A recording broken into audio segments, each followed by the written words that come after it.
Okay. All right, everyone. Tell me if the sound is on.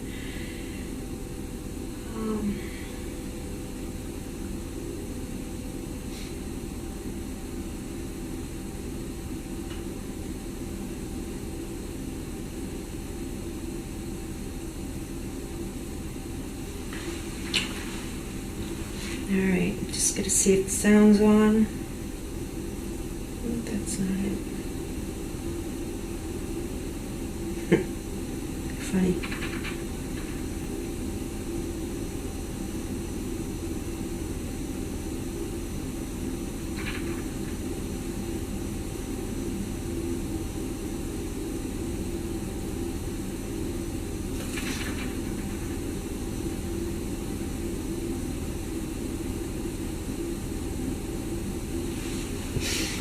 All right, well, hopefully the sound is on. So thank you for joining me for It's a Wrap. I'm trying to see what has happened this week.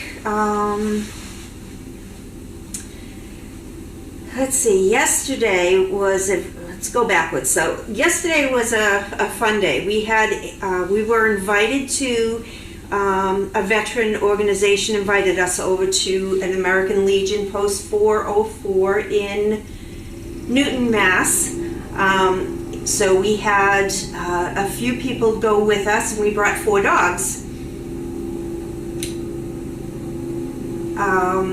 We brought in Banks, Poppins, who else was there? Wallace, and Tasha. Tasha was our rock star. She did great. So it was a very moving ceremony that they had, and the dogs did really well. And so Friday, hopefully everybody enjoyed Mystery Day, where it was a compilation of some small videos of the puppies, because everybody loves the pups. Today we also did Frontline for all of the dogs. Donna was here with Chris's assistants, doing the front line to them. And we had a match today. We had a match with Danny and Fred. So I posted that on Explore. I also posted it on social media. So Fred is working as a service dog, and he has actually had a little bit of PTSD training, and he's doing marvelous. He definitely chose Danny. It wasn't something that we did on this end. They're a perfect pair. So that's excellent. And we will be seeing Fred occasionally. Let me see. I believe that is it. I know that John had gone over to North Andover Middle School to work with one of the dogs there, who is still having an issue with the flooring of the gym, and they also have a wellness class that they do, which is in a smaller gym, and it's kind of like gym. It's exercising. It's a lot of balls bouncing. I think one of the issues with this dog is part of it is the squeaking of the sneakers on a gym floor, on that waxed floor. It's really, really loud. And that is about it. I did send out the newsletter, that went out the other day, so hopefully those who have signed up for it have received it. That gives a lot of information on things, pictures, etc. And upcoming we have, let's see what's going on. Tin will be back for just the day on Wednesday, so you might be able to catch him on camera. He is coming back for just an evaluation. Tin had a real tough time with some other dogs, and the handler just wants to make sure that he is still up to par as a service dog. So we are going to have him here, checking him out and seeing what's going on with him, and get him looked at by the trainers. So that'll be good. And that's about it as far as anything that went on this week. So let's see if I have any questions. It's going to be a short, it's a wrap.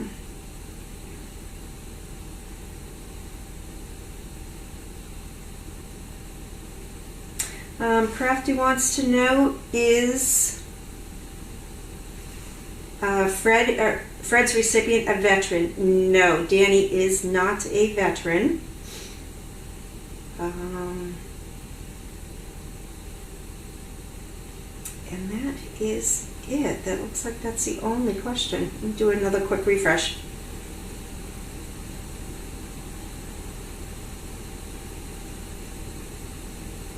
Oh, and BioBC says the November auction items look great. Thank you, Bio. We do have a couple more things that need to get on there, and I'll have to work on getting those on also. We've got some hand-painted artwork of a few of the pups. So those, they're small, they're not big colossals. They're very small, they're very nice. Watercolors, I believe, is what the terminology is for them. So that will work on getting those up on auction also. And those were done by one of our volunteers here. It was not Elijah, it was somebody else. So I'm still waiting for Elijah's art piece that he will be donating also. So, okay. Well, that looks like those are the only questions. Oh, several people were concerned about Bert in Kennel 10 overnight. How is he now? Bert is fine. What had happened was there's a smoke detector. I don't know if you can see the ceiling in here, just like that. That had started chirping. When I came in early this morning at 7, it was chirping. And I know that Gabby would have been freaked out. When the power goes out and one of our smoke detectors, which is hardwired, just gives a little chirp, she immediately starts panting. She doesn't do well with fireworks, smoke detectors, or loud things like that. So I was able to, once Chris came in, I asked Chris, who is a lot taller than me, to see if he could reach the fire detector, and pulled it down. We replaced the battery in it, and it's fine. Bert, none of the dogs, neither of the dogs want to sleep underneath that smoke detector. Don't blame them for all that chirping. So it is my understanding that that is most likely what had happened. It was just that loud noise. So yes, Bert is okay. He shivering and peed on himself last night. Yes, I did hear that he did pee on himself last night. He just did not want to get near that noise. So both of them actually didn't sleep on the Coran as much. They pretty much were away from it as much as possible. Indy Dunes, are there any small furry woodland creatures trying to find warmer accommodations with the dogs this fall? I have not seen any of those lovely little creatures other than deer. And I don't think they want to bunk with the dogs right now. But I have not seen any of those lovely little creatures yet. I know that our traps are all set, so if anything starts to come in, hopefully the traps will go off. And Fluffy, Lynn, do you intend to have Bianca spayed? Yes, I do intend on having her spayed. She was due for her spay next month because of her IMPA. We had to get her off of her autoimmune suppressants that she's currently on, and unfortunately she went into heat, which she hadn't done since she's had her puppies, and now that she is no longer in heat, her IMPA has flared up again. So we start back from the drawing board. She's limping, she's not here, she's staying home right now, where she is being cared for. She will go to the vet to have blood work done tomorrow, and we just figure out what course of action before it starts attacking her joints again. So, and then, so it looks like December will not be her spay month.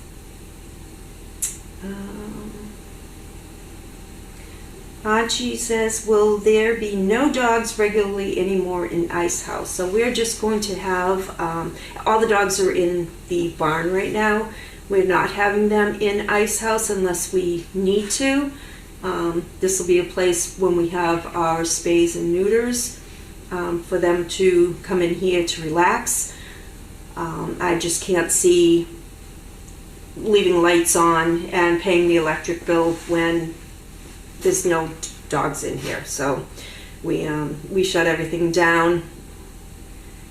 Can you let us know if the Friday event will be a video before 4 p.m.? This helps me plan a schedule with the days of short sunlight. So Crafty, what I would like to do, I'm going to see if I can get something booked for this Friday.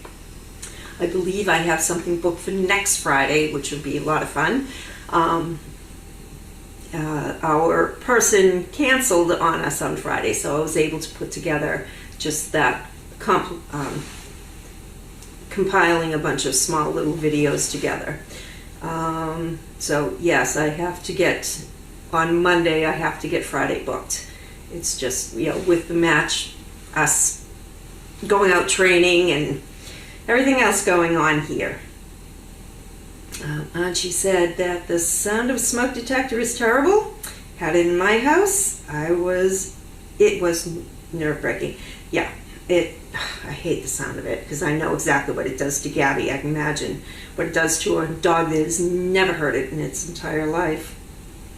Amber wants to know when the puppies will be spayed and neuters. We are starting with neuters. We are starting in December. I will have a list. I'm working with the vet's office right now. We can put a tentative list together as far as the dates that they are scheduled. However, keep in mind that the vet's office is very busy, and a lot of times with the last litter that we had, they would call and say, oh, do you mind if we reschedule Spock? You know, we can do him on this other day because they had an emergency, whatever, come up. And of course, we will move our dates because it's not life-threatening that the dogs get neutered or spayed. So we will move them, we'll bump them to the whatever day. And if they have to change that, I know that we had one dog that was scheduled 3 times before they actually went in to get them altered. So we can actually put it up on the days that they're anticipated on getting altered, but it's not in stone. So we go by, we accommodate what the vet can give us for dates. SDP dogs have a higher incidence of autoimmune disorders, as you know. Yes, I do know, Crafty. I have no words as far as how disappointed I am in that fact. But it is what it is. Crafty also says that my dog hated smoke detectors and real fire alarms. Yeah, I'm not a fan. Like I said, I have the ones that are hardwired at home, a few of them, and as soon as the power goes out, it immediately starts making noises, and Gabby immediately starts her panting and her pacing, and it's rough, especially when the power goes out, because you can't run a fan or anything to disguise the noise. You can't run anything. BioBC says, I hate them too. I totally agree.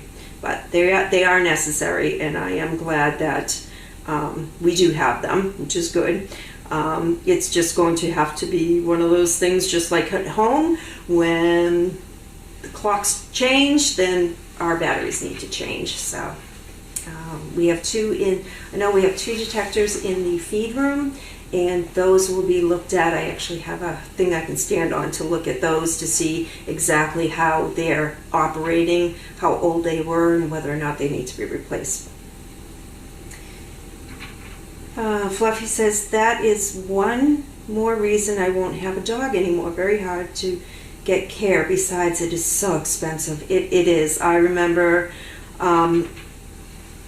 one of the last few litters, I remember Carlene saying that she used to get them done for like $300, and our vet gives us a huge discount, I'm not going to lie, but it's definitely not $300 for a spay or a neuter anymore. So yeah, things change.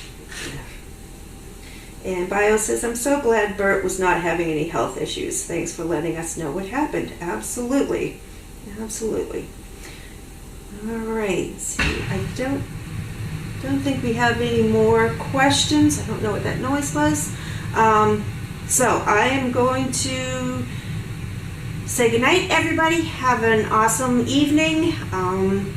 Stay warm. It is only like 34, 35 degrees out here, which is fairly warm compared to what we deal with, but whereas we just had 70-degree weather just the other day, it's cold out there. So we'll have to get out our hats, gloves, etc.